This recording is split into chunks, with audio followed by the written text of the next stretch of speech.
don't know if you know, but I'm an expert finger painter. Look at this beautiful oceanscape that I just did. Isn't it nice? There's a whale jumping out of the ocean. All right, enough painting, enough art, down to business.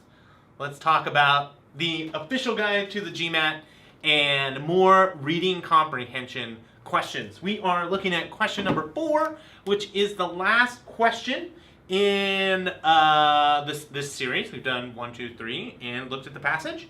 So as a reminder of the passage, the main idea here is schooling. There's 2 theories. The structure, the first paragraph is the introduction. Second paragraph is all about the theory A. Third paragraph is critics of theory A, introduction of theory B, and the fourth paragraph is about theory B. And then finally the tone is balanced-ish, and the author is basically just presenting 2 ideas.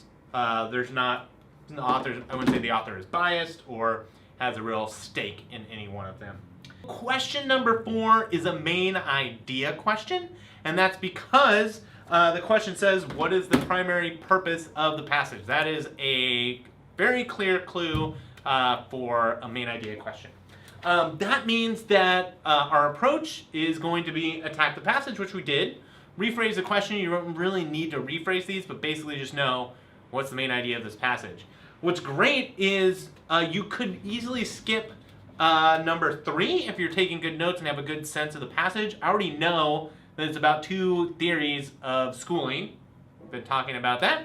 And then the real key is just going through the answer choices and eliminating anything that is wrong. So in order to find wrong answers, it's good to know the common wrong answers for main idea questions. So one common wrong answer is a distortion. So adding a word in there that makes the answer wrong when everything else that there is right, that would be a distortion. Extreme words or language.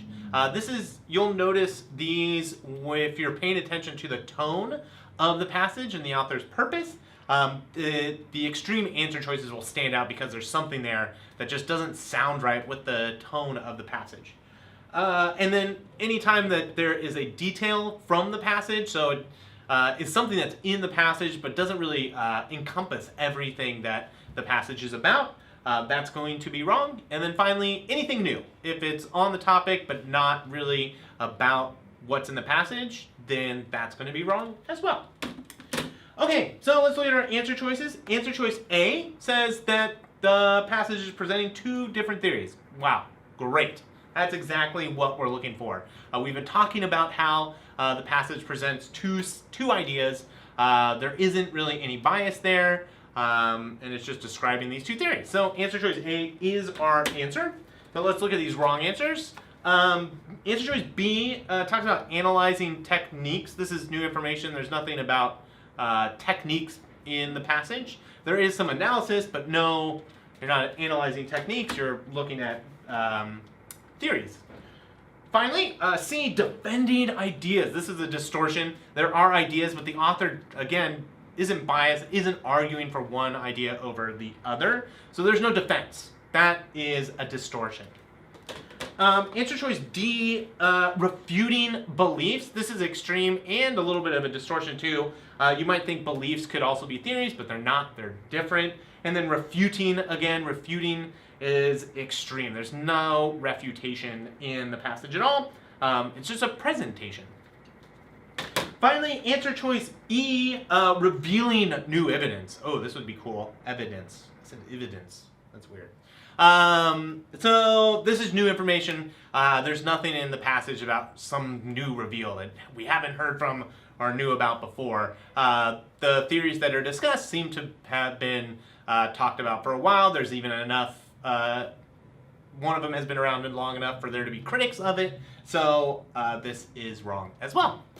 All right, we're all done. That was it, so easy.